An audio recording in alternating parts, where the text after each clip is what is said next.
right, greetings. Sorry, I got here a little bit late. Let's get everything set up here.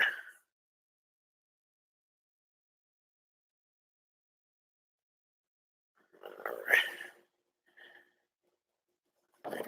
We are good. Why is that all? All right, peace and greetings. Sorry, I got here late. Just give me a minute to get set up. Got a little bit tied up with some stuff. All right, just bear with me. Kind of going to get right into it. Just go through a couple quick announcements. Again, apologize for getting here a few minutes late. Got jammed up.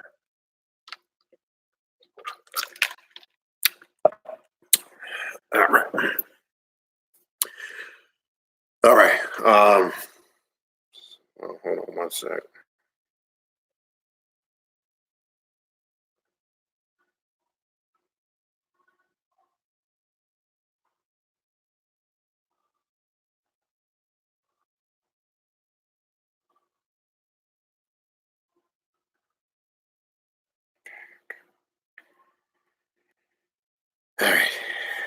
All right, so let me just go through a couple quick announcements, and then we'll go ahead and get right into it. Due to the fact I got here late, greetings to all the gods and goddesses on the path doing real work, and that's kind of what we're going to talk about tonight. Real work. Some feelings are going to get hurt tonight, but I'll get to that in a minute. Just to go through some of the announcements, we do have, as you've seen since the last video, did put out the flyer for the ritual next month. As you know, we're taking a break completely this month. We're not doing anything at the end of this month. We did that last year, so we're going to take a break, give people time off to enjoy the Thanksgiving holiday, because I know I will be. So on Friday, December 27th at 8 p.m. Eastern Standard Time, that will be our next ritual, the ritual of Samael, the bringer of life and death. The ritual will be centered around understanding those energies and how they're intertwined and connected. That's all I'll go into as far as that is concerned. If you are interested in attending that ritual next month, shoot me an email to request an invite, and we will go from there. Also, as you see, I put out the curriculum is done for the upcoming winter session of classes, which will begin, January 25th, I believe. Let me make sure I'm giving the right date. I can't even remember. I posted the advertisement on Instagram. I've also posted it right here in the community section on the YouTube page, and it's also on the Primordial Chaos Facebook page. The classes will start, just so much shit going on. I don't want to give you guys the wrong date, but you see the advertisement. All right, January 25th, and they run to March 7th. All right, the curriculum is finished. I did email it out to all those that are on my email list. If you are not on the email list and you did not get the information for the upcoming session of classes that begin in January, shoot me an email and I will send you that email with all the information on how to sign up for those classes. As I said, I will be doing them in 2 sessions a year, in January and June, just to keep it more uniform. This way people can prepare. I know in the last 2 years, I've kind of scattered them all over the place. So I'm trying to keep it a little more organized so people can plan. So the full online sessions, as I said, will be in January and June. And then in between those sessions, I will do some individual classes here and there, a couple of those in between. All right. So if you need information on that, shoot me an email and I will send you the information for the upcoming online classes. If you are interested in a spiritual consultation or a reading, which I'm extremely busy with that, especially now going into the end of the year. Also, people, as we go into the end of the year, into the new year, people get a forecast reading. I do that. It's a little different than a regular reading. That's actually booking up quick, and I haven't even really promoted it last year like I did a little bit. But if you're interested in a yearly forecast reading, kind of gives you an idea of what to expect moving forward within the new year, the upcoming year. A lot of people like to do that to start their year off. So if you're interested in that, specify that in the email. It's a little different than a regular reading. Suggest that you put in the email a yearly forecast reading, and we kind of go over what you can expect over the next 12 months in the new year.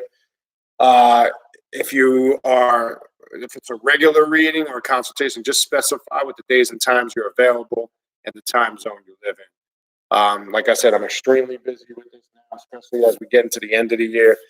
I'm about 2 to 3 days out. I'm going to say more 3 days out, but I can get to everybody within that 3-day window.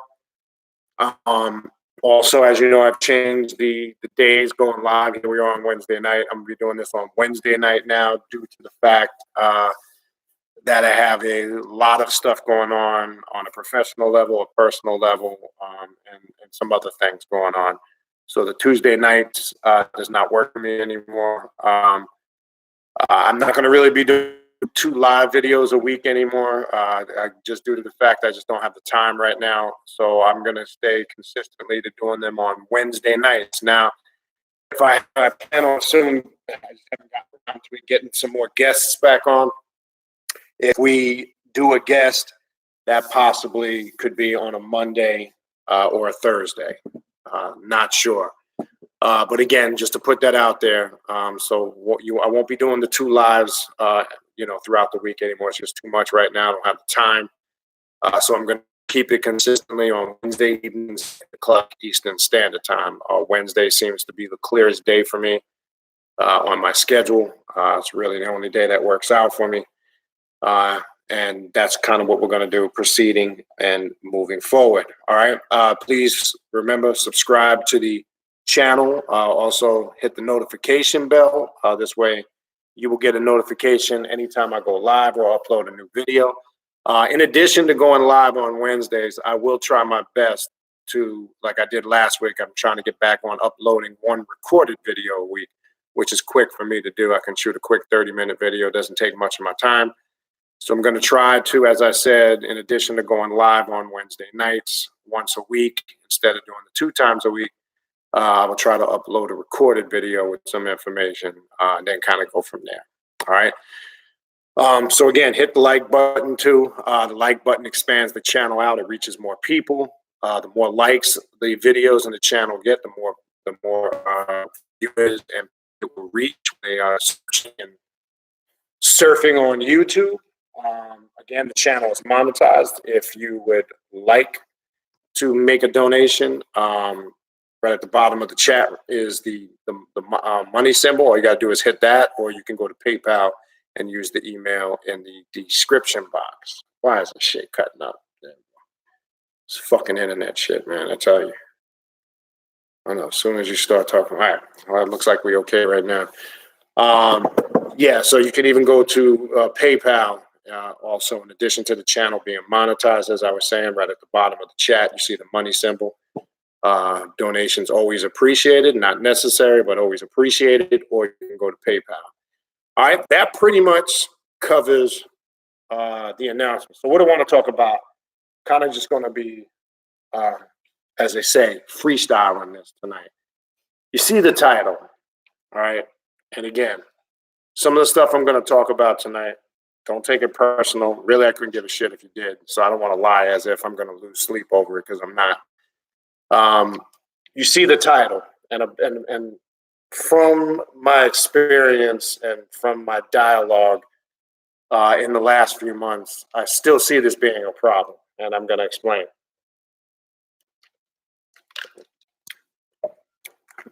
This path here, even though as many times as we talk about it, as many times as we say it, and again, I'm just speaking as a whole. So, but you know the old adage, if the shoe fits, wear it. If you take it personal, then it's striking a nerve, and obviously it applies to you. If it doesn't apply to you, it don't apply to you. So I just want to put that out there before I begin to talk about what I'm going to get ready to talk about. All right, no matter how many times we talk about this, you cannot compare this path to anything that presently is out there or exists, okay? The problem that we still got going on, constructed paradigms, right? That could be philosophies, dogmas, religions, spiritual systems that have a construct that keep you in line with a certain ideology, a certain restriction, and usually it's governed by a bunch of laws and regulations and guidelines and do's and don'ts. You can't do this, you should do that, or you have to do it this way. All that shit's got to be thrown out the window if you're on this path. Okay? There is no set format to do anything. Okay? The problem is, anytime you ask that question or you email me something like that, what it does is tell me right out the gate, you're still stuck like Chuck. All right? You're still trapped in that paradigm and you're still stuck in a certain ideology that you have not been able to shed. Now, shadow work shows you these things. This also identifies and it lets not just me know, but should let yourself know that you're not really doing shadow work. A lot of people say they're doing shadow work, but then you look at the things they say and they do, and it's like, how can you be doing shadow work and ask a stupid ass question like that? Now, granted, there are different levels. Let me make this clear. And I'm not talking about somebody that's new, still seeking. All right. It's normal for somebody in that state to ask maybe questions that might appear to be, kind of basic or, newbie out of the gate. But I'm not talking about that. That's normal. I'm talking about, we got individuals that are on the path, but yet are asking questions that maybe a newbie would be asking out the gate. I'm saying all this to say what this should really identify within yourself is you're not really doing shadow work. You think you are because you might have some type of ritual you're doing. But if it's just mundane shit you're getting at, it's not really unlocking the real you. And it's not really addressing the shit that needs to be addressed. It's not shadow work. It's not shadow work if you still want to be, comedic and you still want to be just pure Santeria, and you still want to be pure Palo, okay? I keep trying to tell people that I still get emails, I want to get initiated, this and whatever fucking reason, I don't know. After all the stuff that I put up and talked about it, I still don't know why people are enamored with it. Wasn't put up, I don't talk about it because I'm encouraging you to. I'm trying to make sure you don't make the same mistakes that I made. Now, if you feel you need the experience, by all means, don't shoot me an email and say, do you think I should get initiated? What I think is irrelevant. You do what you need to do for yourself. I'm putting the information out there, letting you know you're wasting your fucking time, you're wasting your money, and you're going to go through a bunch of bullshit that's probably you're going to wind up regretting later on down the road. Having said all that, my point being is, when you still want to be those things exclusively, you are not on this path. I don't care what you say you're doing. I don't care what you think you're doing. All right? You might say that's being unfair. Who are you to make that statement? I'm going to just call it for what it is. You're not on this path. You have convinced yourself you are. But what I see people doing is going back into the security blankets from whence they came. Okay? So what happens is when people start evolving on this path, they might get to a spot or a point where it could open up some traumas, it could open up some fears, some uncertainty, some doubts. So then it's human nature to grasp or cling on to something that makes you feel comfortable. This is what happens. Now, you might say to yourself, that's not me. Well, it doesn't just happen on a conscious level. It also happens on an unconscious level. Some people aren't even aware that they do it. It's just a natural instinct that kicks in, and it's something that if they don't stop, pause, and look, they don't catch themselves doing it. Okay? All of those things must be shed. You must rid yourself of all those things. This is what shadow work uncovers. If you want to truly be the god or the goddess that you're destined to be, the master that's genetically encoded in your DNA, you must let all that shit go. All of it's got to be. I can't even sugarcoat it in any other shape, form, or fashion. All of that stuff has to be released. Shadow work is about opening up that awareness, showing you what are the things I need to shed. Now, real alchemy, right? And there's going to be a section in the curriculum of the class coming up in January. I'm going to show you in depth how to use alchemy in your shadow work, literally step by step. Because by transforming and changing and opening yourself up to that awareness, it should show you what needs to be shed. You find out through your shadow work things that you're doing that you might just be doing because you've been doing them so long, but that don't mean they're productive and that don't mean they're right. You could just be wasting your time, and you start to question, why am I doing this? What purpose does it serve? See, that's using critical thinking. See, I've said in many videos over the last few years, if you are not a critical thinker, you will not be successful on this path. This path is about being a critical thinker. We scrutinize, analyze everything. We do that to ourselves, right? And that's the toughest part, okay? What I found out is less is more. People like to also make this shit more complicated and deeper than it actually is. Stop making this shit so deep. People want to use all this heavy shit from all these other places. Look, and please, people, stop the shit going online and quoting all these white European scientists like you're coming up with some new heavy, deep shit. Okay, nobody's impressed. Okay, that's the other thing. We got groups of people out there who talk all this pro-black conscious stuff, but yet all their resources, all their examples that they use are from who they label, quote unquote, the oppressor. It's straight. Yeah, I mean, you just don't know how stupid it looks. We got to stop making this more complex and deep than it is. Stop trying to over-intellectualize shit. I've been saying this for the last couple of years. Less is more. This is not as complicated as you think it is. It's just you make it more complicated than it is. Okay? When you are locked in and you have the awareness, it's not complicated at all. It becomes actually a very simple formula how you can work your magic and get results. And here's the tell-all, okay, to show if you're stuck in a constructed paradigm.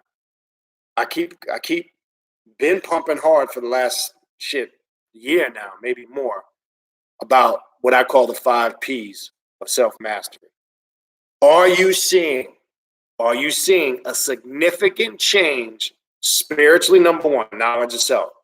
That's the number one goal of why you should be on any spiritual path.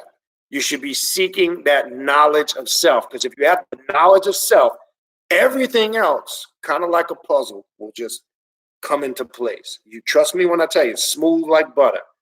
That's step one. Your intent, this is just my opinion. You can come on this path if you want. If you want to come in right out the gate and you want to do money magic and sex magic and all this other shit, but your life is all fucked up and you got other issues you ain't dealing with, hey, knock yourself out. I can guarantee you ain't going to get shit accomplished. But if you want to do it the right way, if your intent is, number one, to seek knowledge of self starts with the shadow work, getting the inner awareness, knowing your strengths and your weaknesses, and then after knowing them and getting the awareness, you must do work to address them. Once you're on the path to do that, and it's a continual process, okay? It's something that is continual. It's not something that's you do it once, twice, 3 or 4 or 5 times and the problem solved. No, it's a continual process. It's what do we always talk about? Consistency in your work. So once you're on the path to having knowledge of self, then you can start dealing with the second P of self-mastery, your mental aspect, right? Dealing with your intellect, your knowledge, your wisdom, mental stability, being grounded in a sound mind, which equates to being grounded in a sound body, right? Then that transitions into emotionally. Are you in tune with your emotions? Now, it doesn't mean suppressing your emotions. Most paths are going to tell you anger is bad, rage is bad. Those are emotions that can be channeled and beneficial in addition to the love, the peace, peace to an extent. Peace is personal. The only peace that's a reality is your personal inner peace that you create harmony out of via your chaos, right? So I ain't talking about universal peace. Let's hold hands and sing songs and we're all going to unite in peace and love. That's an illusion, right? Once you're in tune with your true emotions and being real with yourself about those emotions and how things affect you and tap into your emotions, then that can now transfer into the physical and the financial in that order per se. Okay. If you trust me when I tell you, if you work along those lines and that's safe. Now, how you do it is open to interpretation. All I'm saying is, if you use those steps, you use them however you see fit. There is no one particular methodology to use them, I'm just saying, use that as your blueprint, your groundwork. If you ain't seeing significant growths, now are you going to see growths in all those areas all simultaneous at the same time? No. If you are seeing consistent growth and change in those areas in your work, then you're doing what you're supposed to be doing. But if you aren't seeing consistent growth in those areas, then you need to really ask yourself and question yourself, what is it I'm doing? Why am I doing it? And look at things you've been doing for a while and see that if it's not getting you no results, how can you shake it up, mix it up, and do something else, right? What I found out is that's a telltale sign to show you're stuck in a constructive paradigm. So the next step would be, all right, what in specific am I doing? Let me give you an example. You got people that want to be on this path and take shit from previous systems. Let's say Santeria. And they want to do all this Oshun stuff, and they want to do all this Shango stuff, and Obatala stuff. That's great. Wonderful. Knock yourself out. But I've said before, you being a god or a goddess on this path, you being the master, the sole governor, the controller, the ruler, if you're not manipulating the system, you're in control. Whereas you're not letting the system manipulate you, that's the difference. So if you do, let's per se, want to work voodoo, if you do per se want to work some form of ether, it better be in a shape, form, or fashion where you are you're making the construct, and the construct is created to suit your needs. So what I'm saying is, stop using all that traditional shit. Stop saying, oh, I need to do this because Oshun is mad at me. That's fucking religion. I can't stress that enough. If you think like that, you're stuck in a constructive paradigm. Don't say no dumb shit. If I don't do this offering for such and such, Shango's going to be upset with me. You're stuck in a constructive paradigm.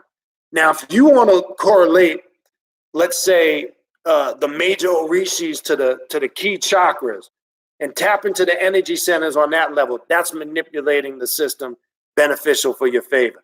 If you want to use it in a form of chaos magic, instead of propagating and worshiping and saying prayers to Shango, you want to embody Shango. That's the difference. Personally, route I'm going, I'm trying to leave all that shit in the back burner. That's just me. I don't really fuck with it like that no more. Right? And as more time goes on, even though I've told people over the years on the channel, I left that shit alone years ago, going back to the early 2000s. Here we are approaching 2020, and I'm probably getting close to 18 to 20 years where I've left all that in the back burner. That's how long it's been. Do I utilize some aspects of it? Yes, but I found now I'm very limited to just using 7 African powers as a gatekeeping energy with the spirits of the dead. And Legba, I'm going to do a video on Legba, which is just another mask of Lucifer when you really look at it in its true totality, especially when you take it back to Nigeria, right? The origin of Legba. When you see the original image of Legba, you see him with the horns on his head, his tongue out, and a big penis, right? What I'm trying to tell you, all that shit that came after it is just watered down aspects of it. And people are still clinging to it as a need or a necessity when it's only a need or a necessity because they have convinced themselves that it is. So as I move forward, I'm just more and more gravitating completely away from that stuff because I'm still seeing people are stuck in it, in the constructed paradigm aspect of it, the traditional aspect of it. You know, they're still worried about, I'm going to do this and I need to do it this way, or did I do it right? Or that's all religion. The only right way to do it is the way you need to do it. And whatever that is, it is what it is. That's all. It is what it is. You need to be the one that's dictating how you're going to use the system. Same thing. If you're going to study the Kemetic doctrine, which, everybody's Kemetic nowadays. Everywhere you go, everybody's Kemetic. Hotep this, Hotep that, and whatever. Okay, stop looking at these archetypes as figures to worship, okay? Still people do that on this path. Stop looking at these as entities to gravel in front of, okay? Look at them as a reflection from your inner self. Look at Tahuti as the intellect the capability and the divine power you have and the intellect that you possess inwardly Look at that when you look at Tahuti, right? When you look at Set, the master of the prince of darkness, the king of darkness, whatever you want to call him, when you look at how volatile he is, especially in his Typhonian aspect, master your own personal chaos, right? This is how we connect with deity. We don't worship deity. We don't gravel down in front of deity. We don't make, pointless prayers into the ether to these deities, because now we're back to religion, a security blanket. Really, here's the real deal. You don't need none of that shit if you really know what you're doing. See, ask yourself this: could you remove all that from the equation and just leave you there? Just you, nothing else, and still be able to do what it is you need to do? Ask yourself that question. Because remember, those are things just to connect with, to unlock these portions of your psyche, to connect with that energy. But ask yourself, if I had no candles, no altars, no statues, I didn't work with no type of established constructs, even if I've manipulated it and changed it beneficial for my favor, what if all that was obsolete and the only thing that existed was you? Ask yourself, how much power do you possess now? Ask yourself. And you can't connect. I'm talking about you leave everything alone. You can't connect with anything that is in existence that you're conscious of. The only thing you can connect with is your personal self, right? Your consciousness, not your consciousness in the sense of what you've been influenced by. See, we've all been influenced, and that dictates of how we absorb consciousness. That creates our perception, or what we call reality. See, this is the shit people don't want to talk about. What if that was all removed, right? And this is what the klepothic, or going into the night side or the dark side, teaches you: to be one with your thoughts. In other paths, they call it the isolated consciousness. If you were truly connected to that, you wouldn't need any of those constructed paradigms, right? You would only use them as tools, like a connection, like a mechanic has a toolbox. He needs a wrench to work on the engine of a car, but the mechanic is the one doing the work. He just needs the tools to assist him. The tools ain't doing it, because if the mechanic don't have the ability and the knowledge on how to utilize those tools to fix the problem, the tools become pointless. That's how you got to look at those things. You are the one. You're the mechanic, right? You're the master. You are utilizing the tools and manipulating them beneficial to your faith, right? And the only reason why I use the aspect of the klepothic tree, or the night side, the dark side, when you cross that Sitra Akra, right? As we know in the system, when Lilith draws you into the night side, and now you are alone with just you and your thoughts, and you are in pure darkness. And the working with Samael that we're going to get ready to do next month is going to show you how that energy is connected. It's going to show you how that awareness is activated. Because here's the bottom line. You know what? The only thing that's real, the only thing you can confirm that's real, number one, is you. And the only thing that is real from that point on is everything that proceeds out from you, right? So the only thing that's real is, to an extent, be careful how I word this, be careful how I say this. You're real. Your mother and your father is real, right? To an extent. And if you had the privilege of knowing your grandparents on both sides, they're real, right? And then it branches out and it keeps going. But I'm trying to show you it proceeds out from you. Outside of that, you don't really know if anything is real, okay? You don't really know if Tahuti is real. You didn't even really know until when it was forced upon us that God or Jesus, any of that shit was real. It was only real because they forced you to accept it. But when you really, really sit down and analyze and look at the situation in a scenario, the only thing that is real is you. Try to really convince yourself something outside of your consciousness exists. Think about that before you answer. And if you come to the conclusion, and going into the isolated consciousness, which is part of this process, which stimulates or activates that awareness, this is how you come to the reality and the conclusion of these things. This is what one must do. And it's a lonely path, okay? It's a very lonely path sometimes, because you do hit a point where you feel like,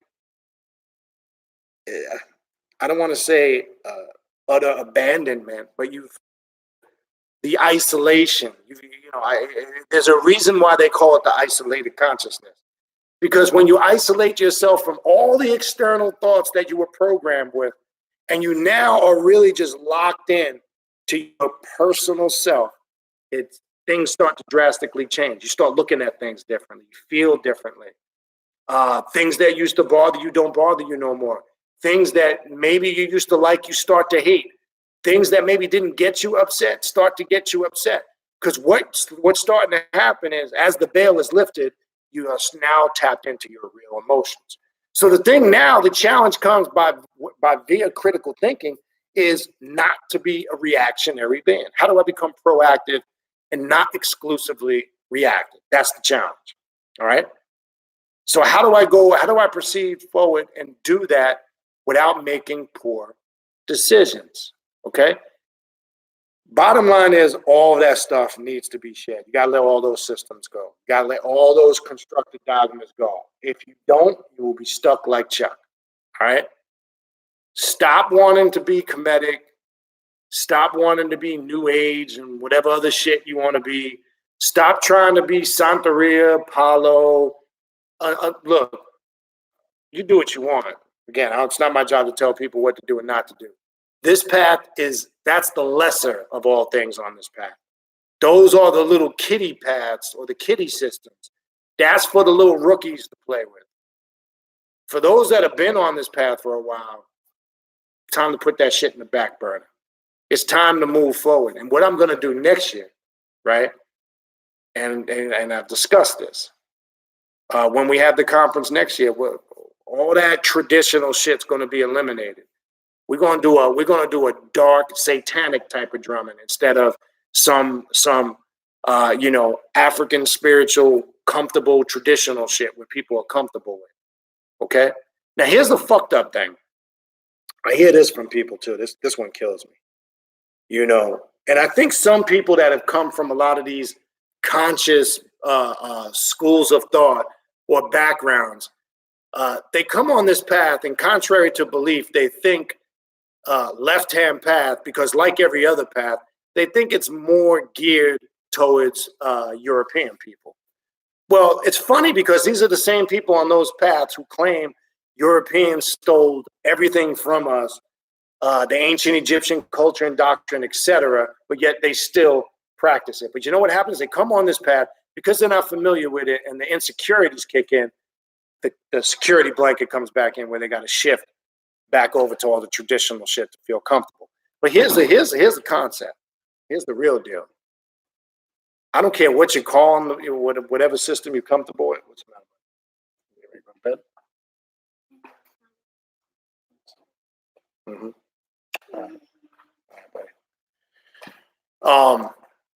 Here's the real deal. The concept of Lucifer is all those paths. And that's to all the people that want to be, I'm the ancient this and ancient Egypt this and that.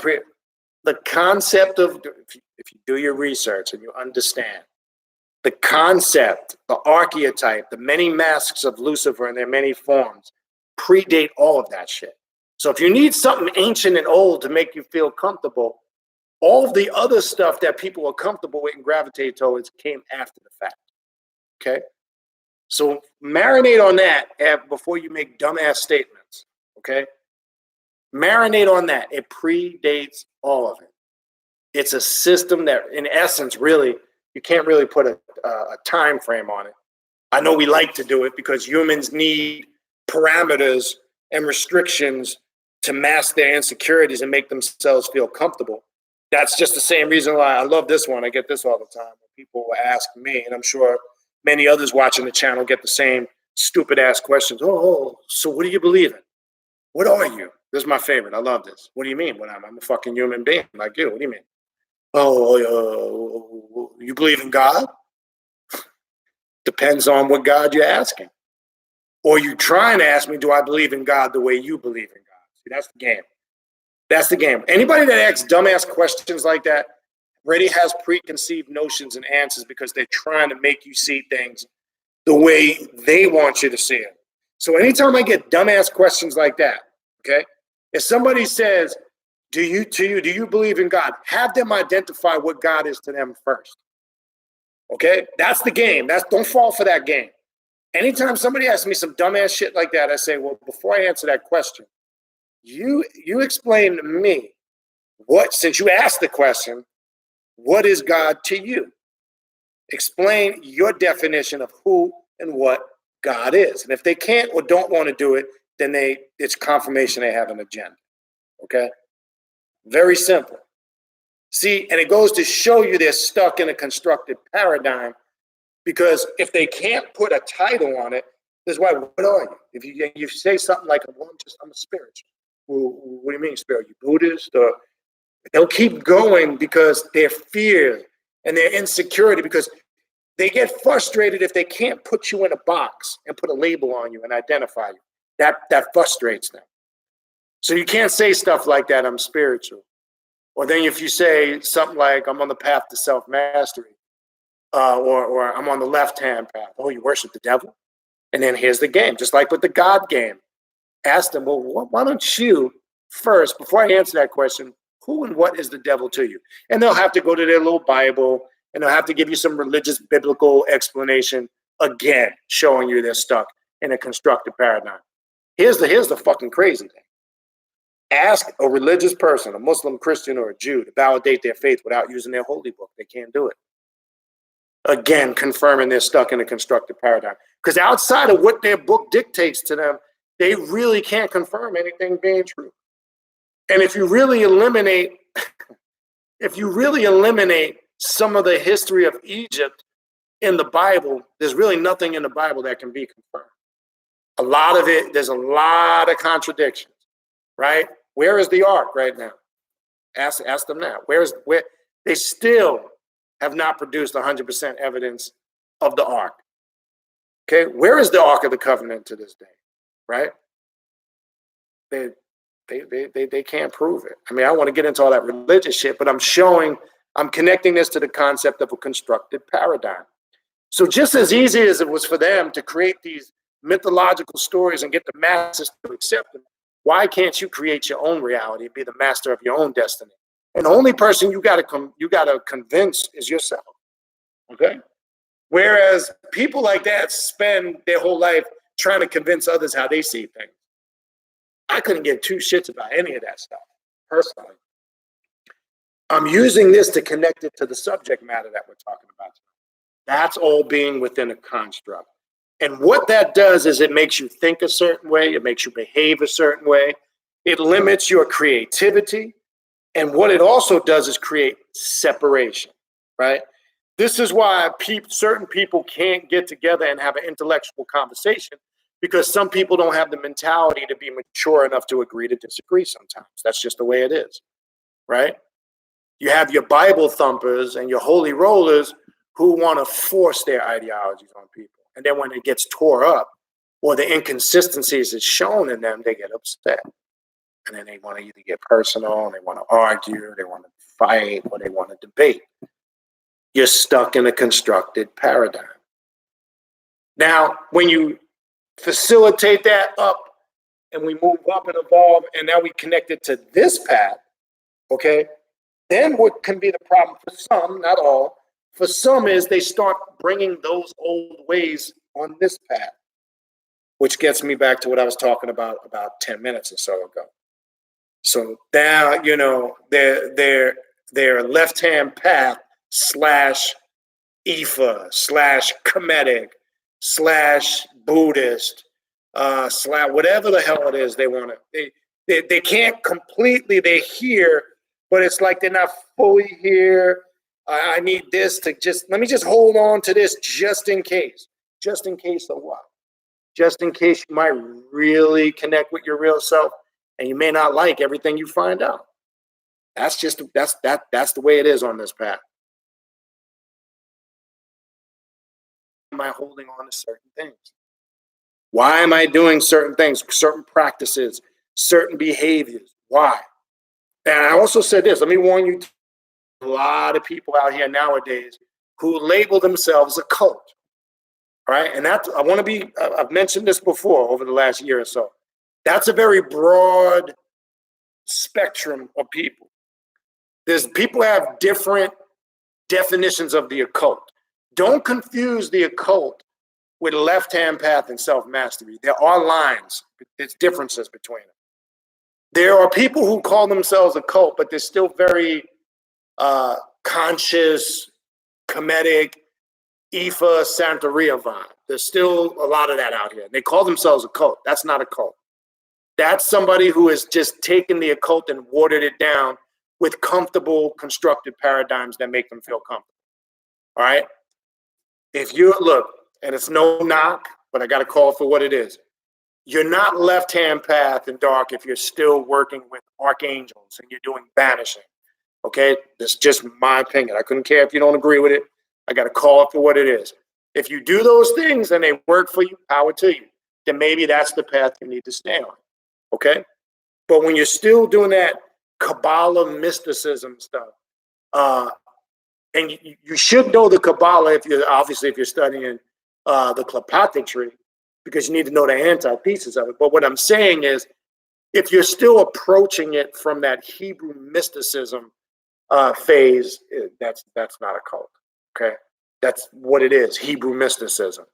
There are some people who think because they're into the Kabbalah and all that, that's the occult. It's not. It's Hebrew mysticism. Okay, you'll know when you're working some dark shit, some dark energy. You'll know, because you can feel and sense it's a totally different vibration and energy. Okay, and it's a beautiful energy when worked correctly.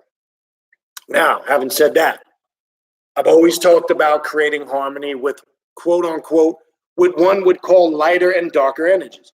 So I want to make this clear. It's not all about being dark, dark, dark, but it's not also about being tutti fruity, fresh and fruity, and super light in the loafers and being all peace and love all the time. That's the problem. There are times where a dark magician needs to know the formula, he or she, to create that harmony within themselves. And sometimes they have to work with those lighter energies, those healing energies, right? Anytime we do ritualistic work here, we cast the hermetic circle. And that deals with what they call the triad of light and the triad of darkness, which is symbolic of both of those energies, the correct frequency and vibration that's needed to create that totality, to create that Baphomet-like energy. Because that's what Baphomet represents, the masculine and the feminine, simultaneously, equilibrium, totality, harmony. They'll say balance, I say harmony, right? It represents all four of the elements, etc. All of that, when working with the lighter and dark energies in harmony, one becomes like a Baphomet, right? That's in essence what the Klepathic and Samael and Lilith represent. The harmony of those energies. How one makes their own personal harmony out of it. Because here's the point. It's not the same for everybody. The formula is not the same. Why? See, if you're a person that needs some construct, some rules and regulations, some holy book that tells you what you should and should not do, you are not a god or a goddess. You're a follower.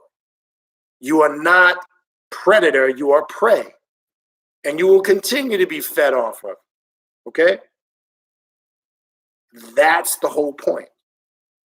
If you need some type of guidance all the time from some book, some system, you are in a constructed paradigm.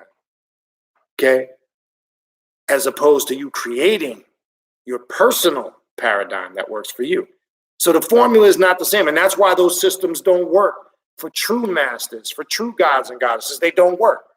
Because most of us left them because we felt like it was bullshit. We got all we could get out of it. We saw the inconsistencies. We sensed something wasn't right. We saw the lies and the bullshit in the games. And we felt there's more. So we kept seeking. And we kept seeking. And we might have went to something else. And then that ran its course. The difference is this path is not limited to anything. You can be whatever the fuck you want on this path. You can incorporate any system. There is no limitations.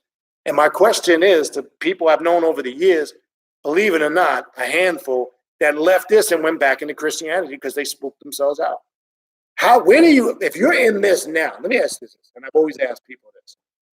If you're on this path now in some shape, form, or fashion, after you leave this, what do you go back to? Where do you go from here? Because anything from here is a step back. And the only reason why that happens to some people, as I said before, usually in their shadow work or some dark magic they were doing, they scared the fuck out of themselves. They scared themselves so bad that they went back to doing what they used to do. And usually they go even harder than they did the first time. I know probably two dudes I've known within a 20-year span, going back 15, 20 years. They were on this path, and they were the ones that were so dark and deep, and they were so down. They're super sanctified, bona fides, born-again Christians, as we speak right here, to this day. And in their minds, and let me give you an example. One dude said he was doing a ritual, and he heard the voice of Jesus. This is a true story. I can't even make this shit up. And he claims in the ritual, Jesus told him that what he was doing was wrong and was evil. Well, what he failed to realize, the voice he heard was his own voice. Okay? He likened it to Jesus, because once trauma kicks in, usually when you're put in a traumatic state, you tend to gravitate towards something, surprise, surprise, that makes you feel comfortable. So I don't care how long you've been conscious or awake, that Jesus and religion shit is still embedded in the subconscious. So the voice this fool heard was his own voice. He scared the living shit out of him. And to get him to find a crutch or an excuse to lean on, to find an escape route out, rather than address his fears, whatever he encountered in that moment, in his ritualistic work that shook his foundation, rather than be a god or a goddess and grapple with that and master that, he took the bitch route. So he clings on to this day the excuse he heard the voice of Jesus. That voice he heard was his own. Okay, that was that inner voice that was running in fear. That was the lowest self that was communicating to him that he could have, all he had to do was work with it, address it, and not be consumed by it. He got devoured in the moment. He could not rise above the moment.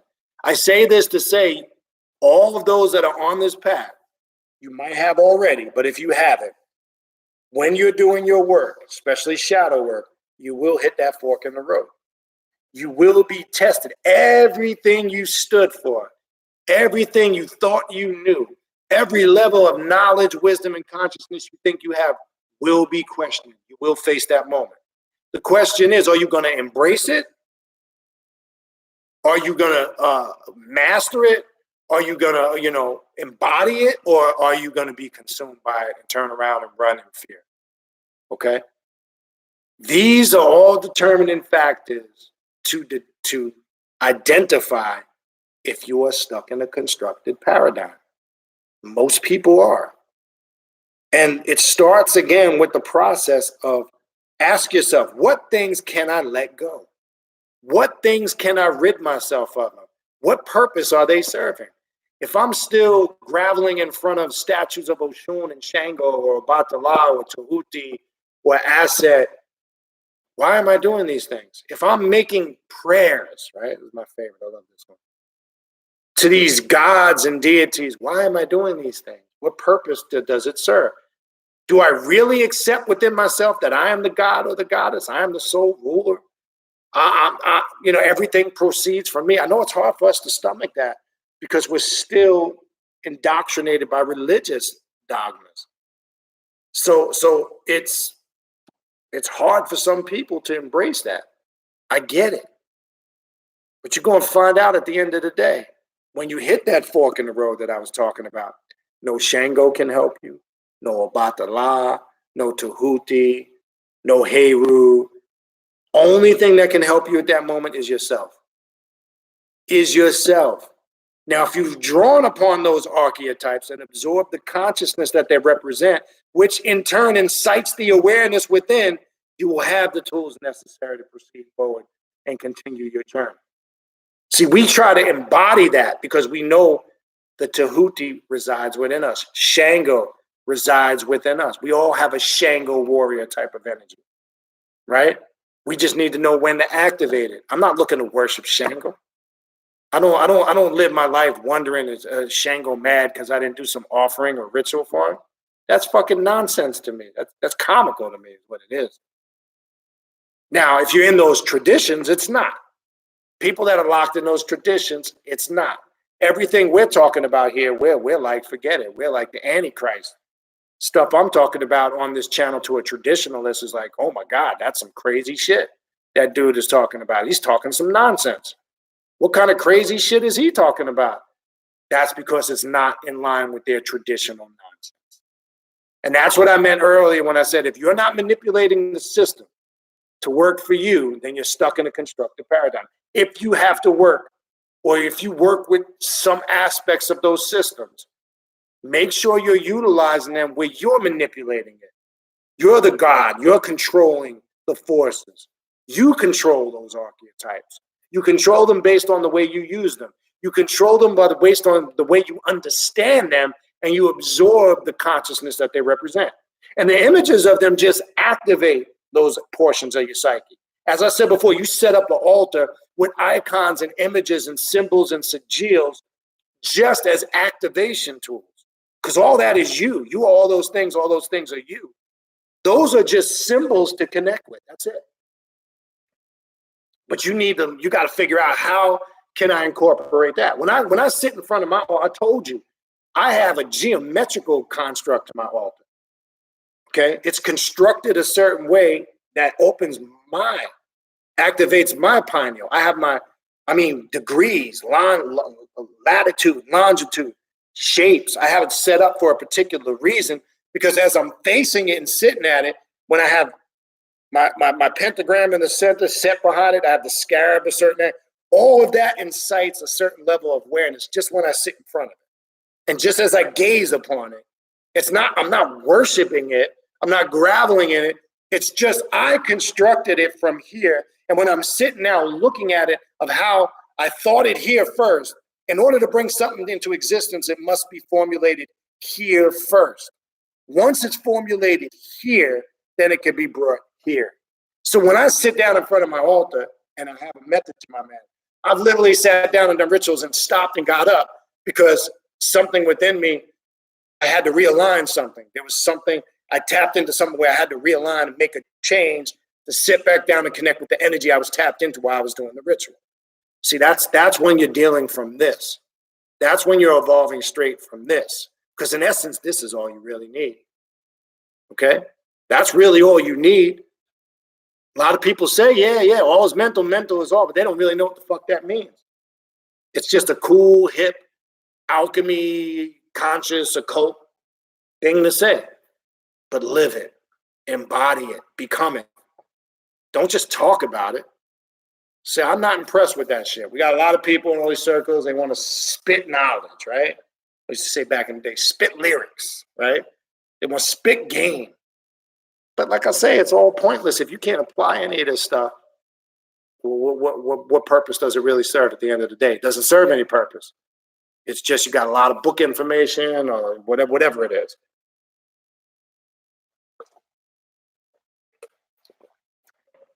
And again, I wanted to talk about this stuff tonight, and in a few minutes, another 10, 15 minutes, I'll go through the chat, take your questions. I wanted to talk about this tonight because I think it's important. You know, we're now getting ready going into 2020. If you can't see from a mental and a spiritual level how things are changing, look, let me tell you something. We talk about the micro and the macrocosm. We talk about nature doing its thing. If you don't see spiritually where this planet is evolving, how this planet is evolving, how real consciousness and awareness is changing and evolving, then you're not paying attention. Okay? We're going through some drastic changes. You can see it. You can feel it. You can see it in society. Shit, how many times do we got to talk about in the last 10 years? Now, yeah, you can go back when it really started to hit the fan in 99 with the Columbine shootings. But the world is in a state of chaos and madness. Are you going to be a victim, or are you making order out of this chaos? But here's the deep thing. These things must happen. They have to happen. See, the individual that's in a constructed paradigm is always under this false illusion that they're going to change everything and make it better. See, those that know, we sit back and we watch and we say, this is what needs to happen. Remember, it all must be destroyed before it can be rebuilt again. What you're seeing right now is the ultimate destruction of society, of spirituality, of morals. It's fucked up. It's just the day and time we live in. Everybody cries and screams they want change, but they don't want no suffering and sacrifice for that change. It doesn't work like that, people. We are going through one of the greatest tribulations and times ever on our planet, where nobody trusts authority no more. Politicians aren't trusted. Shit. A lot of medical doctors aren't trusted. Shit. We know authorities aren't trusted. Nobody trusts the authorities anymore. Everything, the fabric, and I don't want to stay on it too long, but I don't want to paint a picture of gloom and doom. But this is where we are at. Now the predator-prey concept comes in. Either you're going to be prey and fall victim to these things, or you're going to be a predator and devour these things and keep moving. See, we're devourers by nature on this path. We devour. So we can take that chaotic energy, devour it, absorb it, and flip the script and let it empower us, not let it define who and what we are. I don't sit around and all worried about what Trump is doing. Okay? Trump had to be, because you're not looking at the bigger picture. Trump had to come to tear all this shit down. Whether you like what he's doing or not, that's not the point. He pisses a lot of people off. Don't make it just a race thing, because it's deeper than race. He has challenged and ripped apart the very mainstream fabric of the political system. Forget, and I'm not a Trump supporter. Let me put that out there. I'm just calling it for what it is. People hate Trump because he's tearing the whole thing down. I'm not in agreement with the way he's doing it, but he's tearing it all down. And it's ruffling a lot of feathers, not just black folks, not just Latinos with the whole wall thing. He's pissing off a lot of conservative white folks. Okay? Trump is part of this process. Again, it must all be torn down to be rebuilt. You are living in the day and time where it's all being torn down. It's happening all around you. What are you doing? And how are you going to move forward from this? But if you're just reactionary, you're one of those people sitting around screaming victim, complaining or using the race card for everything you can use it for, or crying wolf, or you're the individual that sits around who feeds off of conspiracy theories all day. It's the Illuminati, and you want to sit around all day and talk about genetically modified foods and chemtrails, and all you do is spend your day sitting around finding reasons why things are falling apart and are being destroyed, but you're not doing anything to build yourself up in that process. You're finding all the conspiracy theories, the problems, the issues, all the fucked up shit in your mind that you believe is happening on that level, and not all of it's happening, by the way. That's a whole nother story. But what are you doing to repair it? What are you doing to fix it? So you're stuck in a constructed paradigm. Okay? See, this path shows you how to identify that. And it's not being judgmental. If you notice that in somebody, I mean, I'm not saying you go up to them and say, hey, my whole point is, it's okay. Yeah, it's not, doesn't make you a foul person because you can sense it.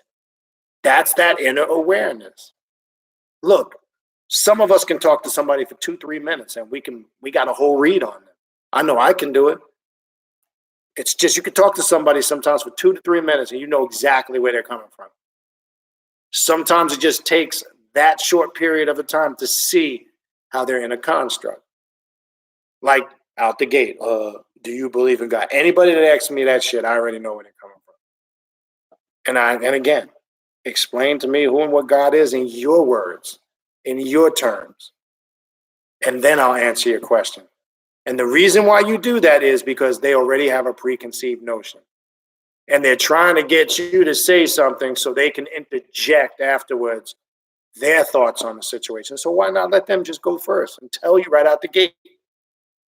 They're asking you, so they already know in their mind. So let them speak on it. Don't set yourself up for that. Don't get sucked into that. Don't let your energy be drained off of that nonsense and stupidity. Okay?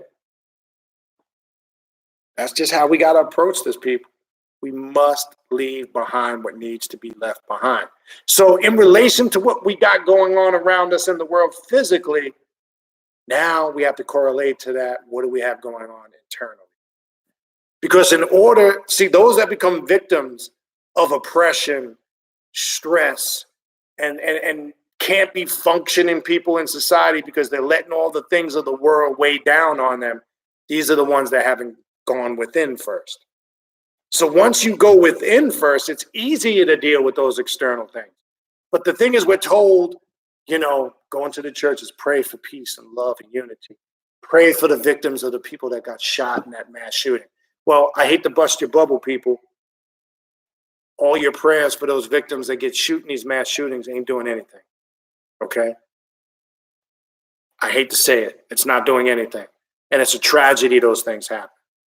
It's a tragedy because the people that commit those things are not in sound mind and body. They have no control of their emotions. And some of them, what kills me about a lot of those situations, I love how after the fact, everybody saw the signs. I saw the signs. If you saw the signs, why didn't you get he or she some type of help, some type of counseling? Why does all this shit come out afterwards? I saw the signs. Yeah, they did this or the other. There was an incident where they did this. Well, maybe that was that, and I'm not condoning these people committing these atrocities, but maybe that was their cry for help that went unnoticed. And this is why it's important you do your shadow work so you don't get into an unstable mindset like that. Because when it gets to the point where you feel like picking up a gun and just spraying people randomly, you have lost complete control over yourself. You have no control over yourself. Okay?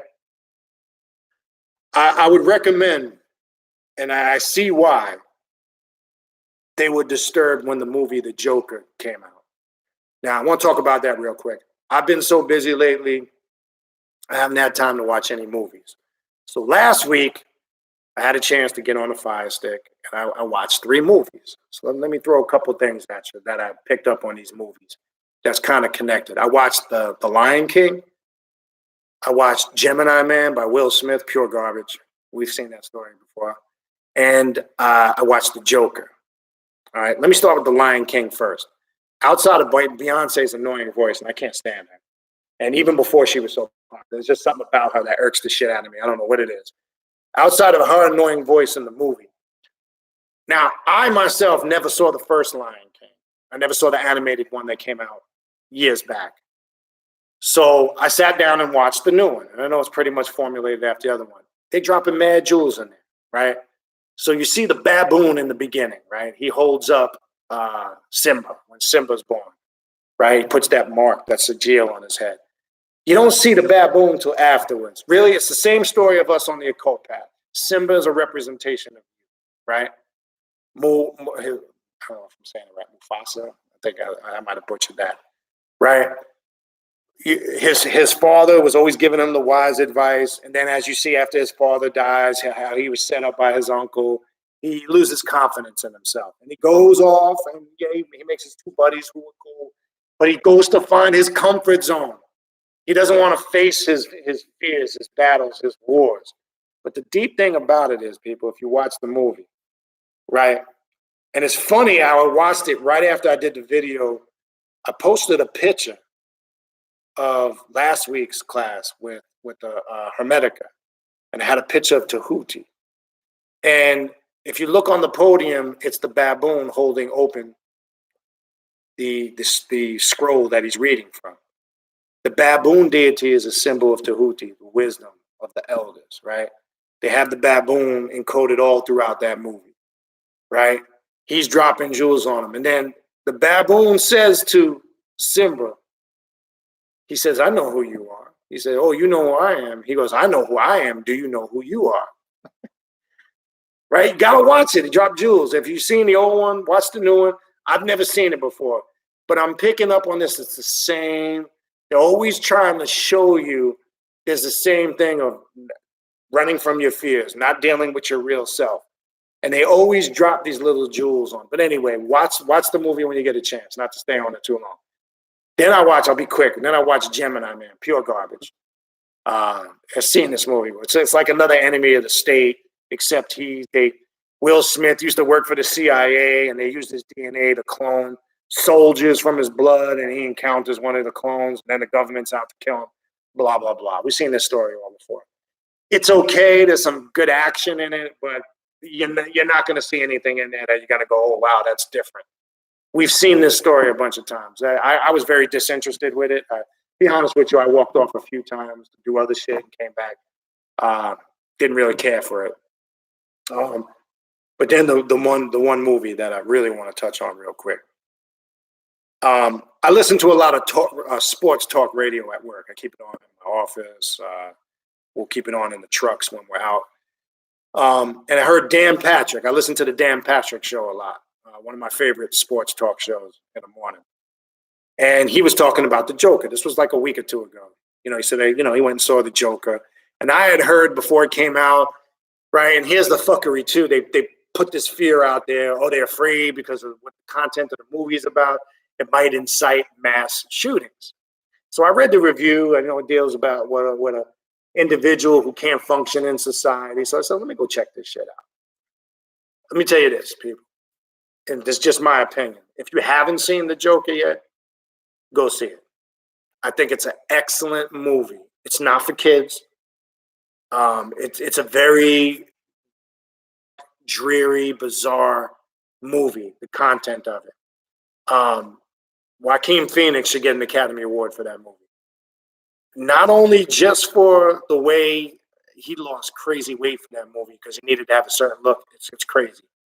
That alone, but the role that he played in that movie, in my opinion, the movie centers around. And if you are familiar with the Batman series, they segue into how Batman's parents got killed, and Thomas Wayne, his father, and Bruce Wayne. He's a child in there. You see a couple of clips, but it was they did it masterfully with connecting it to the whole Batman movie or the Batman trilogy. But what it shows you, just to give you a synopsis, it's really identifying a serious problem we have in this country. And whoever wrote that movie, and I can't remember the writer, but whoever wrote that movie really is touching on some serious shit. Well, the movie starts, it's centered around the precept that he lives with his mother, the Joker, the character. He works as a clown doing these events at hospitals and for children. And on the side, he's trying to become a stand-up comedian. He's not very good at what he does. He's on a bunch of meds, and they address the issue of meds in that movie. You got to watch it. He's on all of these medications. He's seeing government-funded psychologists. They show you how all of it's stripped away. Well, he loses the funding to his psychiatric visits. He's over-medicated. He's got a lot of insecurities and fears. He's taking care of his mom. I'm not going to even tell you what happens with all that as the movie goes on. But it's showing you a dysfunctional character in society. And long story short, as the pressures build up of all these things failing the system, being on those medications, how he fails at being a comedian and loses his job. I mean, a lot of everyday things you can connect with, right? It shows you how he just snaps, right? It shows you towards the end how the Joker comes to be. Again, I don't want to ruin the ending for you. Watch it. But you're going to see. Ask yourself. You're going to see some of those things to an extent. Maybe not to the extreme of it, are some of your insecurities and fears. Trust me when I tell you. We're all afraid of losing it all. Think about it. We're all afraid of not being accepted on some level. Be real with yourself. The fear of not having anything, right? The list goes on and on. See the movie. I see why they were promoting before it was released. I don't recommend somebody that, it can create a mindset of creating a mass shooting. I hate to say it, but I don't question that. I question why would they promote that before they even put the movie out, unless somebody's got an agenda, but that's a whole nother story. But I think the movie should be watched by us on this path because it shows a lot of dark aspects of what we think about. It shows a lot of I believe, things in society that are not being addressed. And again, I'm not making excuses for individuals that maybe behave like that. That's not what I'm saying. I am saying that we should watch it and study it and see it so we can learn from it, because there is a lot to learn from it. It's an excellent movie. I don't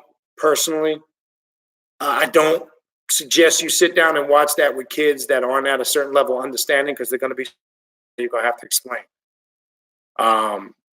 Don't do it, because it deals, when I say it's bizarre on a psychotic level. It deals with psychosis. It really taps into mental instability, behavior, crazy shit, but an excellent movie. So in my opinion, that's the best movie that I've seen this year. The other two, Lion King, yeah, I mean, check it out.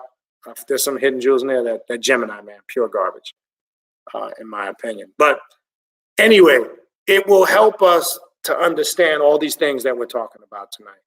So now, before I go to the questions, ask yourself, are you still stuck in constructed paradigms? And I think all of us, to some extent, would have to say, all of us, including myself, but catch ourselves when we are, yes, to an extent. And the goal moving forward is let it all go. We don't need it no more, people. Stop holding on to these things that make you feel comfortable. The only way you're going to understand your true self is by letting it all go. Remember, it's all got to be destroyed to be rebuilt back up. And it's happening now, and it's going to happen whether you like it or not. Either you are going to evolve and change with it, or the change is going to consume you. It's up to you. You make the choice. It's not, look, it's happening. Okay? And it's going to continue to happen, because we know creation and life evolves in cycles. And as I've said many times before over the last 4 or 5 years, I've said this in live classes I've done. I've said this on video. Okay? We are living in one of the great transitional periods or cycles. We're seeing it. The shit they used to talk about thousands of years ago, excuse me, you're witnessing it now. You're seeing it now. You're living it now. And the question is, what are you going to do to move forward? We're not going to sit around and cry victim. We're not going to sit around and find excuses of why we can't. And as I said before, everybody has a million reasons why they can't, but they can't give you one reason why they can't. All right? So, is what it is. All right, so what I want to do now is I want to kind of keep this to a reasonable time frame, because I do have an important task to get to at midnight, but I need to do some stuff before then. So let me go through the chat, take questions and comments. All right. So peace and greetings to everybody. If I didn't greet you personally, Blade of Astareth, Sister Yvette, Brother Duma, Oni, out of the blue. Yeah, it was buffering earlier, but we should be all right now. I know that was a while ago. Lenore, Ari, or Ari, hopefully I didn't butcher your name. Akua, and everybody else. Keona Living Magic, Azariah Infernal, on and on and on and on. You guys get the point. All right. Yes, reminder, some key reminders and comments from Raven. This is a fuckery-free chat. Open the dialogue. We can agree to disagree, but if you get stupid, we just X you out the room. We don't even waste our time and energy feeding nonsense. So yes, it is a fuckery-free chat.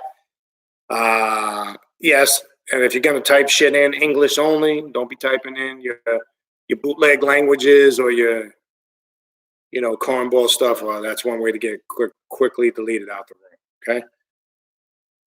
Reminder on December 27th, again, the ritual of Samael, the bringer of life and death in Fort Lauderdale. If you would like an invite,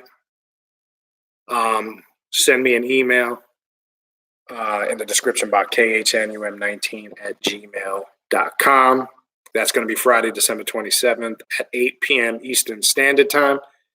And then again, reminder, the upcoming winter classes begin January 25th and it runs to March 7th. They will be on Saturdays at 3 o'clock Eastern Time. They run to about 6:30 or so. And in the middle of that 7-week session, we take a break after the third and then convene after that and finish the second half of the class. So it runs to the 7th with a 1-week break in the middle of it. Shoot me an email if you want information on how to sign up for those classes. Part of that, all right? So just throw that out there again so I don't forget. Chaos oil, yeah, I forgot about that. I put also on the Instagram, I've created a oil called Chaos. I'm not going to tell you what. It's a combination of a couple of things I was experimenting with. If you're interested in ordering it, it smells divine is the best word I can describe. It's $15 a bottle. Just shoot me an email if you would like to order one. There is an advertisement on the Primordial Chaos Instagram and Facebook page, I believe. I forgot about that. Totally forgot about that in the beginning. Shoot me an email, and if you would like to order one, try it out. Trust me. All right. See questions. Okay. Yeah. And then again, since we have more people here, if you are interested in a reading or a consultation, shoot me an email. Let me know which one. Also, let me know the days and times you're available and the time zone you live in. Also, what I do at the end of the year, as I said earlier, if you weren't on, I only do them in the month of December and January, a full year forecast reading, which is a little bit different than a regular reading. Obviously, it takes a little bit longer. If you're interested in your yearly forecast reading, send me an email and we can set that up too. All right. All right, what else we got? All right, here's a question from Akpan. Why do people refer to the energies as if they are real people? That's because that's the way they simple answer. They chose to because of everything we've been talking about tonight. That's because they're stuck in some type of religious paradigm, okay? Now, they're real people in the sense when you manifest them, okay? Real people in the sense when they're externalized. Now, the difference is when we externalize it, we know its origin and where it's coming from. But people that are stuck in them constructs and them systems do it, they've been indoctrinated and programmed to look at it that way. And again, the answer is simple due to the fact of everything we've been discussing tonight. Because they're looking at it from a perspective of some type of religious dogma, doctrine, paradigm, or system. And that's what we got to stop doing. Because then it puts you back into a mentality of worship. It puts you back into a mentality of following. It puts you back at the mercy of something or somebody externally outside your control. Okay? So it's that simple for all the reasons we talked about tonight. All right. What else we got? Azariah Inferno. So I'm building my own new systems after becoming a Reiki master. I'm now writing a book of my own invented version, calling it Draconian. That's pretty cool. Okay, Draconian Reiki. I also became an ordained minister through the Universal Life Church, and now I'm offering wedding and funerals set up for left-hand path Luciferian tribe. Oh, that's good. Well, you're creating. Yeah, that's what I'm saying. You manipulate, you create, you do what it is you need to do that works for you. And you've taken a couple of different things there, and twisted it around to work for you. That's fine. All right. What else we got? Yvette says, until recently, I was comparing my spiritual growth to others. Yeah, you don't want to do that. I know that I can't do that, or I would not grow. So I decided to just start working on one issue at a time until I'm in a better place. That's good. And let's talk about that real quick for one quick minute. Yeah, don't compare your growth to anybody's. You can't. Reason why is because everybody's journey is unique in the sense there's certain things that have influenced or governed that journey based on things in life, your experiences. So you can't compare your growth to somebody else's. That's a big mistake. And I'm glad you recognize that. I'm glad you've addressed that. You move forward from that. So that's an important thing. You can't. Everybody's journey is unique. You can't compare it to nobody's. Now, will you see some similarities sometimes in other people's journeys with yours? Yes. But as a whole, it is unique because it's yours. And that's a good way, a solution, approach. If that works for you for the time being, deal with one thing at a time. So be it. That's what you do. You do what you need to do to make it work for you. All right, so that's good. Okay, Azariah Infernal says it's time to build and grow using our new systems and leave the systems to the past. Most definitely. We have to. It's the only way you're going to officially grow on this path. It's the only way you're going to evolve into what you're capable of being. You're never going to reach your potential if you keep holding on to these old methodologies, these old systems. If you keep clinging on to them, you'll stay stuck like Chuck, as I like to say, stuck like Chuck, okay?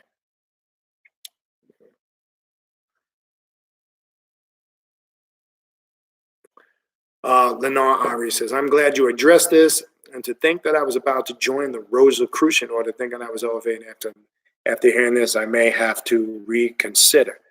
Well, here's the thing, Lenore Ari, and I've talked about this openly many times. I'm an 11th degree Rosicrucian. Now, an esoterical order like that, which is a little different from a dogma, a religious system, traditional system, the Rosicrucian order is good really for alchemy. If you really want to learn Egyptian mysticism and alchemy, there are some good things you can get out of it for the experience of it. So I wouldn't say, I wouldn't discourage you to not to join, and I'm not telling you to join. Whatever your intuition tells you, but I can tell you from my own experience, you can get a lot out of it. The first level is pretty boring though. If you can get through that.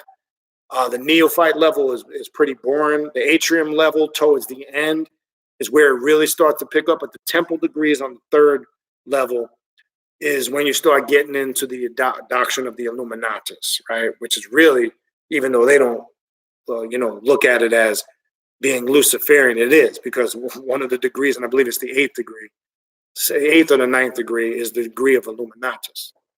Okay. So there are some good things you can get out of it if you can get through the boredom of the first level going into the mid to second level of the atrium. So I don't want you to think it's religion. It's not. It deals with a lot of high Egyptian alchemy, which can be very beneficial for your shadow work on the left-hand path. So just wanted to throw that out there. Again, you do what you feel you need to do, but I can tell you from my experience, and I've been a Rosicrucian now for probably 8, 9 years or something like that, or maybe a little bit longer. And it takes quite a few, at least 5 to 6 years to get through majority of the degrees. It's going to take you at least 3 to 4 years to get to your first temple degree.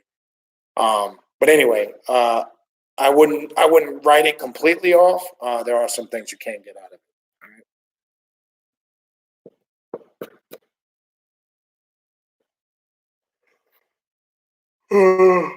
Hopefully I didn't butcher this. I don't know if it's C.R. Thomas or Thomas 905. But good comment. We all should be striving to create our own personal mythology, most definitely.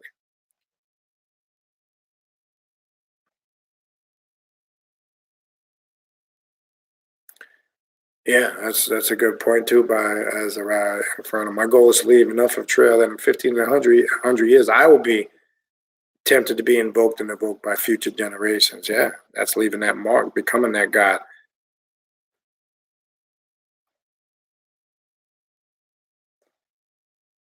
All right, what else we got? Yeah, become the God. Don't call out. That's true. C.R. Thomas or Thomas, hopefully I'm 905. All art forms are a method to magic. Shit. It's just knowing how to, again, manipulate them for your own personal use. Right? Greater black magic, we talk about this all the time, is manipulation. It deals with manipulating a certain system or systems for the beneficial outcome or favorable beneficial outcome. Meaning for the result that you desire or you're intending to achieve, and that's what it is. So all these concepts we're talking about, all these things, often it's all based on the precept of aspects of greater black magic, right?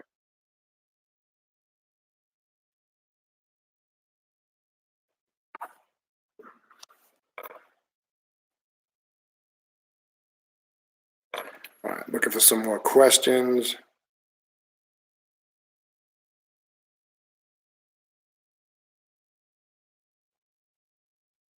All right, we'll skip some of the comments for the sake of time. All right, this is a good one over here. Good points here. Another good comment by Azariah Infernal. You're right, Brother B. The world is in a state of chaos. I've been tapping into the energies from all these riots. Yeah, I forgot about Hong Kong and Paris.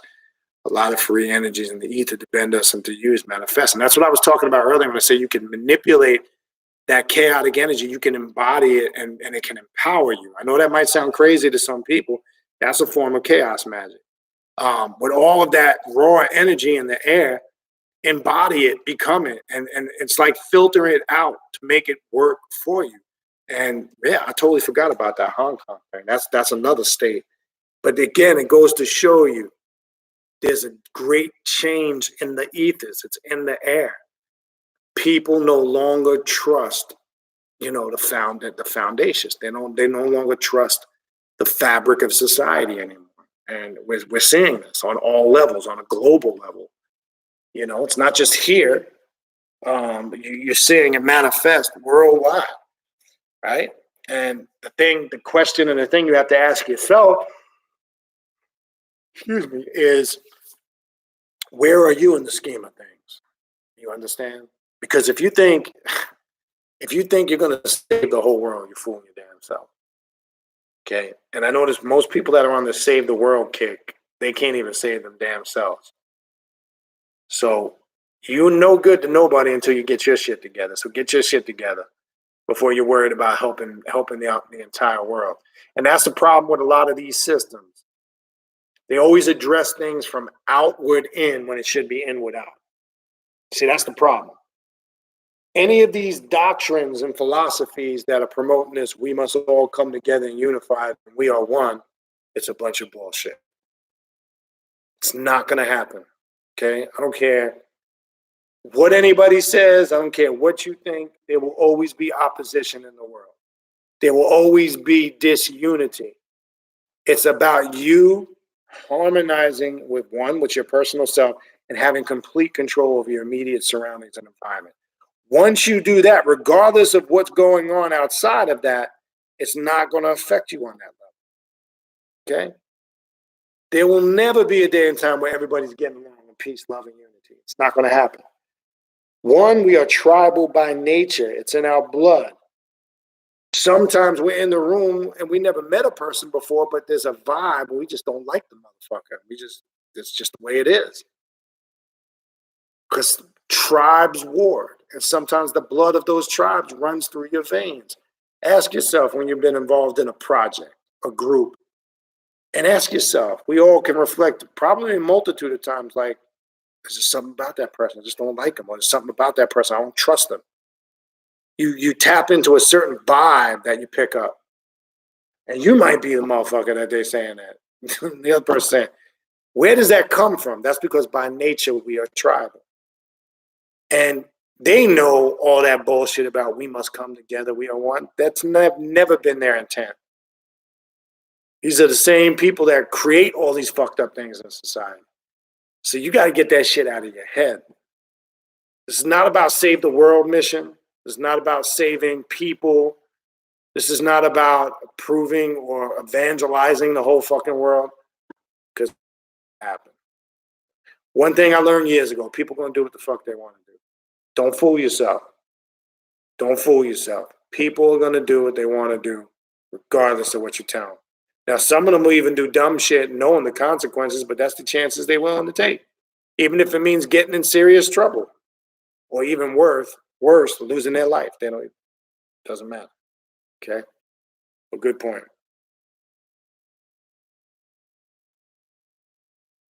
Oh, this is a good one. But I see our time is 9:05. My gym buddy invited me and my daughter to a church for Halloween.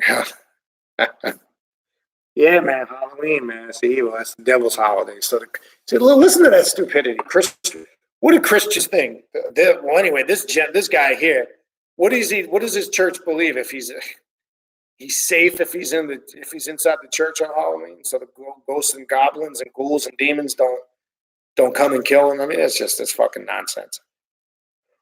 Oh, it's funny. Yeah. It's funny they wanted you to go to church with them on Halloween.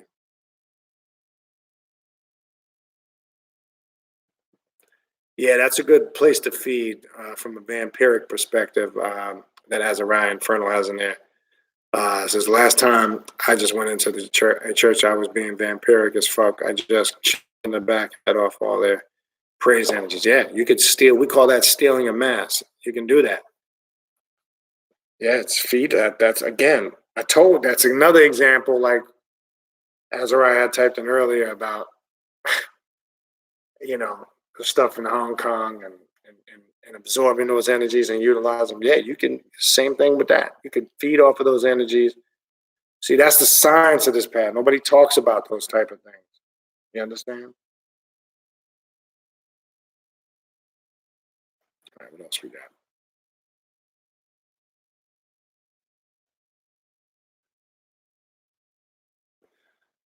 Yeah.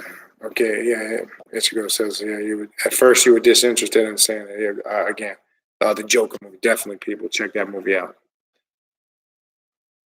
Yeah, the clown archetype is definitely something to study. I know some clowns spook some people out. They're not really crazy about clowns, but there is in that archetype of the clown. There's a multitude of personalities and emotions. Um, so yeah.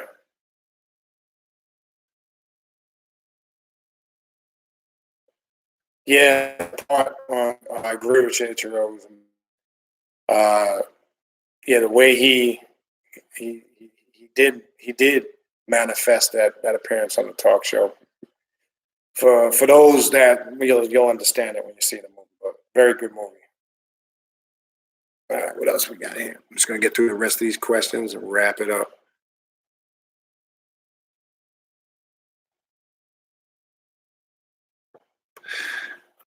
I gotta go. You know what? I might have been looking away. I didn't catch the number on the wall. I gotta go back, take a look at that. There was a couple of times I got distracted. But no, I missed that. I gotta go back and catch that. See if I can catch it. Yeah, I heard about chapter 2. I definitely got to check that movie out. I heard that was a really good movie.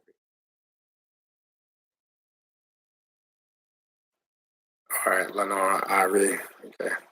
So I didn't butcher your name. Cool. All right, Tanisha, Lady Mystic. Regarding left-hand path, it would seem to me when one studies and finds answers to their own, and they are not here to do what they are told, who they have followed, or just to try this. What if there's something else? Oh, okay, so the second part. So the part 2 of the question: do you still see these people revert back to religion? Sometimes, yes. It can happen. I have seen it happen. All right. But to go back to the first part of your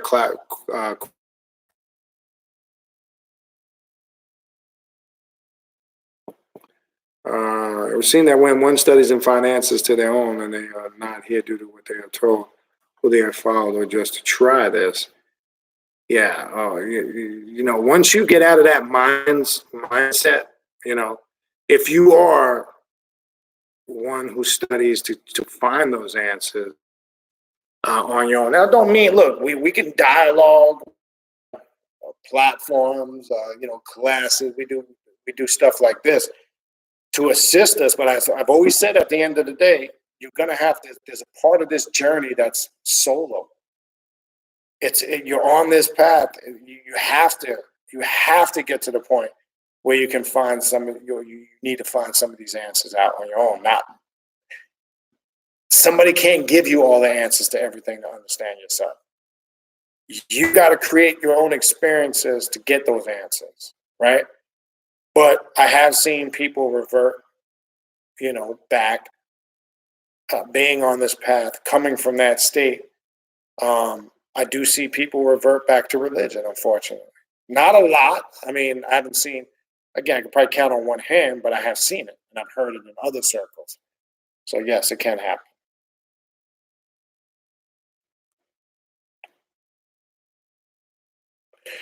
Okay, question. By MES 777. Question: Enochian magic or death current opinion, if any. Now the Enochian keys. I even went into the book of Enoch. I did a video on that not too long ago. But yes, if the Enochian keys, for an example, used in the Black Mass, right?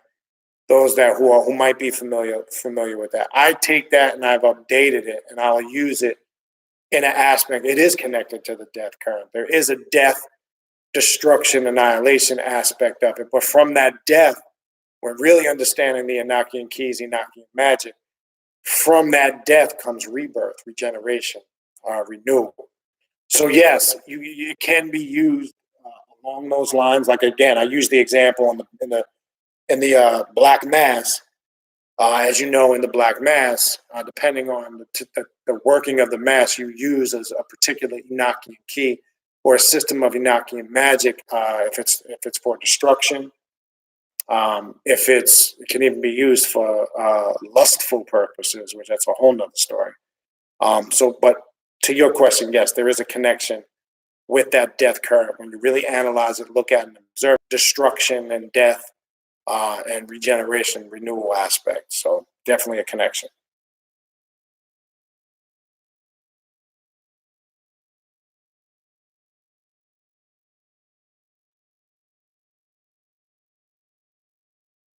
Good. Yeah, it's good. Good point by Ichigo Uzumaki. I grew up with a pro-Black father. It's been a struggle letting go, but I've recently come to realize it has been my religion, and that's good. Awoken by future generations. Damn, that was massive. Yeah. Yeah, and sometimes that's our biggest challenge are our family, from our spouses to our mothers and fathers, our sons, daughters, uncles, aunties, cousins. That's your biggest test, especially in a case like that, because a lot of the stuff that we're discussing here would be considered, off the wall because it's not mainstream, it's not conformist. So it's like this stuff is not accepted. So in your case, being raised by a pro-Black father, this is all foreign, to them. And again, they're gonna look at you like you're crazy and you're out of your mind and you lost your scruples. It's part of the path, And again, you set the tone by your example. So good that you back down and conform. You set the tone by your example, by being productive in what you do. All right, what else we got?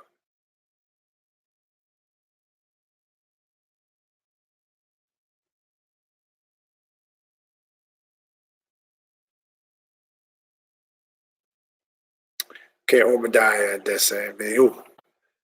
Question: when you say from within out, where is the energy coming from and how does it manifest? Well, it's coming from your mind, right? Because that's back to the first Hermetic principle. All is mental. Mental is all. The universe is mental. When we say it's coming from within, as I said earlier, In order to bring anything into existence, you got to formulate, you got to create it, give it shape, life form, void within the mind, right?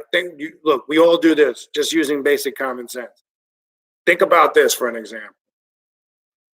Sometimes you get up and you visualize and plan your day. So you're running it through your mind via your thoughts. Let's say it's a day you got to run errands, right? So you sit down and you think, all right, first thing I'm going to do is, yeah, I'm going to go to the bank. And then after I go to the bank, I'm going to go ahead and go to the bakery, pick that up, come back to the house and drop that off. Then I'm going to go back.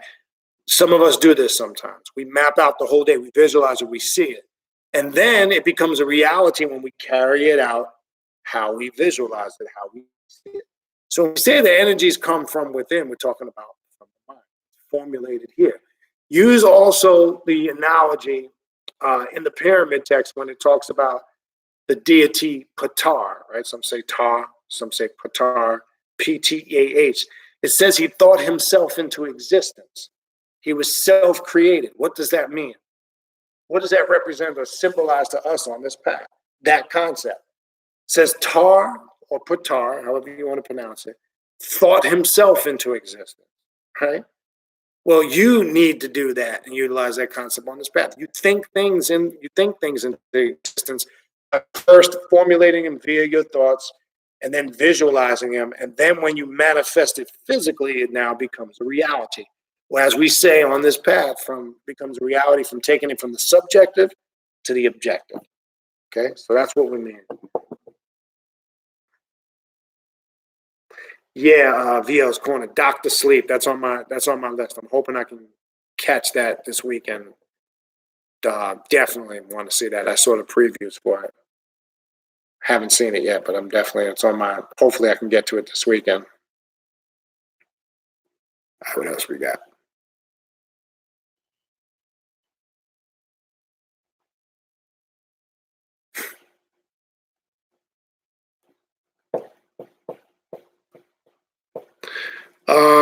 MES77 question. Jewish mysticism on the death current, would you consider that left-hand path? Not really, only when you are connecting it to understanding the Klapathic. Because you do have to have a certain understanding of the Kabbalah to understand the Klapathic, in my opinion. So in that sense, yeah, there's a slight connection with left-hand path and the death current because they call it the tree of death, right? So yeah, there is some type of connection there. But when you just go straight Kabbalah, like I know a lot of Kabbalists. I know actually a lady that's a really good Kabbalah teacher. But when it's just about this light and love and, and that's when it becomes, dogma and Hebrew mysticism and philosophy, and which is okay to an extent. But again, one of those things we probably want to gravitate away from as opposed to. All right. Good question here. Oh, shit. Okay. Obadiah Deseviu. Question, are the Orishis nature spirits, and do they have a link with those archons or demiurge energies that created this realm of physical nature? Sorry if I misspelled. No, I got you. All right, a couple of things there. Yes, just like the Egyptian material, the Orishi, like Yemaya, Oshun, they're all connected with some type of water element, Shango fire. So there's a connection there with that, most definitely. They do have a link with nature and creation. Now, do they have a link with the archons? Yes, some of them can, the archons or the demiurge. Yes, because you can be consumed or devoured by them if you're not working with it the correct way. It can be an energy that, yes, devours you. And that applies to a lot of different energies / archetypes. Yes. So yeah, you got to be careful. And that's why I said it's important that you are the one that manipulates the systems and working with these deities as opposed to them, manipulating and using you. And that's right. By C.R. Thomas, everything starts as a thought. That's right.